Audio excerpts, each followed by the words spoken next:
Hola, my name is Lisa Ciardulli, and I'm the Assistant Vice President for the Center for Teaching, Technology, and Training at Santa Fe College in Gainesville, Florida. And Santa Fe College has about 21,000 students, and they have 2-year degrees and 4-year degrees. Students who go to Santa Fe there's 2 different tracks.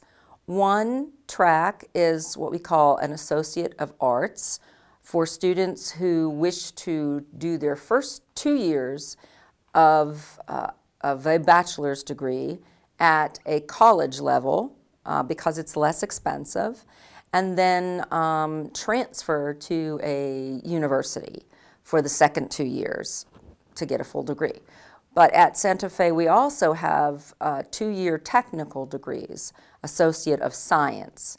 And these are students who would do 2 years and be able to then go directly to work. So we have both types of degrees. We have, my office supports all of the courses within the learning management system. So we have fully online courses.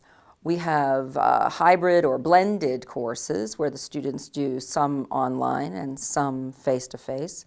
And then we have what we call web-enhanced courses, where students, they are in a face-to-face class 100% of the time, but the learning management system is used to supplement the courses. And our office supports all of that. Every faculty member and every course at Santa Fe is connected to the learning management system, and we use Canvas. And so faculty can use the Canvas for a little bit or all the way to fully online. And we have about, I would say, about 18% of our total enrollment is online, fully online. In the fall and the spring, and in summer it's closer to 30% because we have many students that maybe don't live in Gainesville. They go home for the summer and they take online courses. So that's our college is a very good college in a smaller city and offers a lot of. Gainesville is a great place to be outdoors. We have many outdoor activities, and so it's a good place to learn. So here in Brazil, this is my first time in Brazil, and I got to spend about a week in Presidente and attended a conference, a distance learning and a conference for students with disabilities, and it was very, very interesting for me. I got to attend sessions where I learned how to do audio descriptions and how to, I attended a great description on best practices in responding or in grading students and responding to discussion posts, and how to provide personalized feedback to students in a way that doesn't make them feel bad for things that they might have not done right. And we saw some fascinating sessions on how Unesp is supporting students with disabilities, and I was extremely impressed with the amount of passion by everybody that was at the conference. We had sessions in the evenings, which we never do at conferences in the U.S., and people stayed up late and to discuss how to support people with disabilities. And the people that I met they were all very passionate about education and about making sure that students with disabilities have an equal or better learning experience than students that don't have, any disabilities. And I think that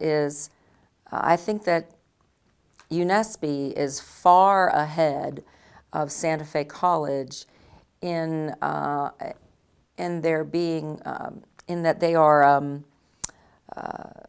they think before the development of the course. They think as they're developing about the needs of students with accessibilities, and they build that in from the very beginning of the process. At Santa Fe, we have resources for students with disabilities, and we have many students with disabilities. We have something called a Disability Resource Center. And students go there, they have to go there and register. They have to show that they have a disability. They have to prove, documentation that they have a learning disability or low vision or hearing disability. And then the staff of the Disability Resource Center will contact the faculty member and let them know that they have somebody in their class who has a disability. Many of the students have learning disabilities, and so they get accommodations. And that might be the student is allowed to have they're allowed to audio record the lectures so they can go home and listen to them again because, they might have a hard time understanding. They may get extra time on tests, or they might be able to take a test in a reduced noise environment so there's not distractions, or they might take a test in a reduced anxiety environment where we have like a big testing center with 175 computers. That can be very anxious, make students anxious. So we have some areas where they can take a test in a small room, no distractions, and it's nice and quiet. But for students with hearing impaired and vision impaired issues, I think we make our adaptations after the fact. So a faculty member has developed an online course. And this is an example. We had a student who was blind taking an online course, and we found out that the faculty member had several videos as part of the course requirement, and none of them had subtitles. So we actually had to pay a company several $100s for one student in one class to be able to have subtitles. Now, every student is going to benefit who takes that class from now on, because now all the videos have subtitles, which will help all students. But that wasn't done until a student with, a blind student needed them. And then it was like, now what do we do? So that's kind of how we are doing it now. We will help the students, but we don't think ahead. We react instead of being proactive. And I think what Unesp is doing is being proactive.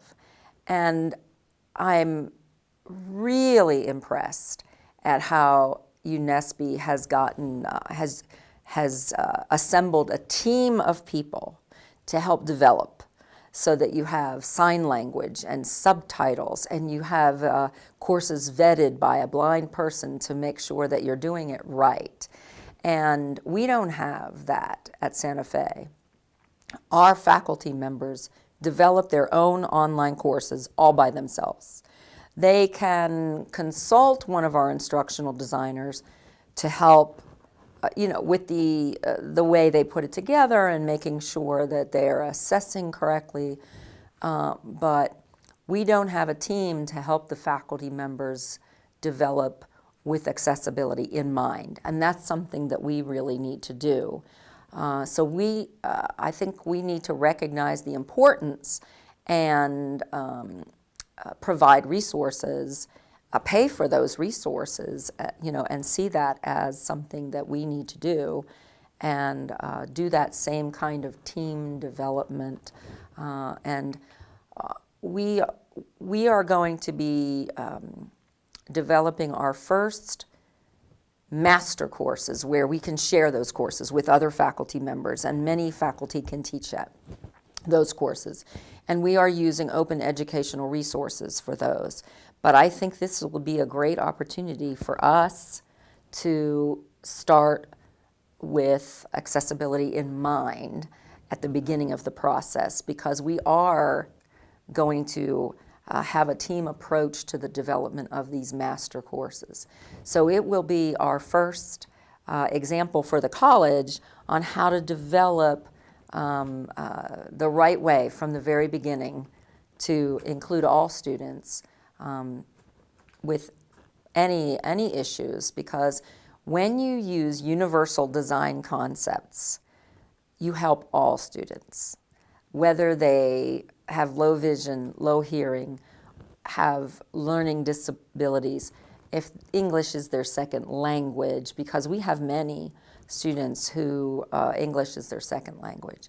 And so having subtitles, having sign language, having different, having all of these in one class will help students in many ways. So that's I think, a very exciting, something that we can do. I'm very excited about when I get back, because we're just starting on these courses. So I'm very excited about being able to incorporate this universal design in our master courses. One of the things that I think that we can do to help our faculty be more aware of accessibility issues is to provide simple steps that they can do to help their courses be more accessible. One of our instructional designers has been really focused on accessibility, and he is a member of an accessibility committee for the whole college. And he is creating a top 10 things that you can do to make your course more accessible. And we are going to provide professional development courses for faculty, and some written materials to say, to make sure that they at least will tag their images, and to describe the images, to use the right kinds of colors and font sizes and headings, because there are many things that faculty can do that they don't. They don't think about accessibility when they're designing their courses. And I think Andy, the instructional designer, is committed to educating our faculty, especially in the online courses development, because when they are developing, they can do many small things that will make a big difference. So that's where we're focusing right now. But in the long term, because our faculty members develop alone, I think it's a lot for us to expect them to do their own subtitles. If they're making their own videos, if they're using YouTube videos, it's a lot to ask them to do a transcript. So I think we need to provide the support to create those transcripts, to do sign language, to help the faculty develop the courses in an accessible way. our faculty are already overwhelmed and underpaid. And if we say, we want you to now do this and this and this, they're going to resist. So it's up to our department and our college to find the resources to help them do a good job, like this whole team approach that you have. Well, I love Brazil. I think it's a wonderful country, even though I've only seen 2 cities. But the people that I have met have been amazing. I feel like I've made good friends in 10 days, and that I hope to continue to communicate with and invite to Gainesville to come and visit. It's amazing how welcoming everybody has been, how gracious and giving, and I've really felt at home here, and this will be a memory of a lifetime for me.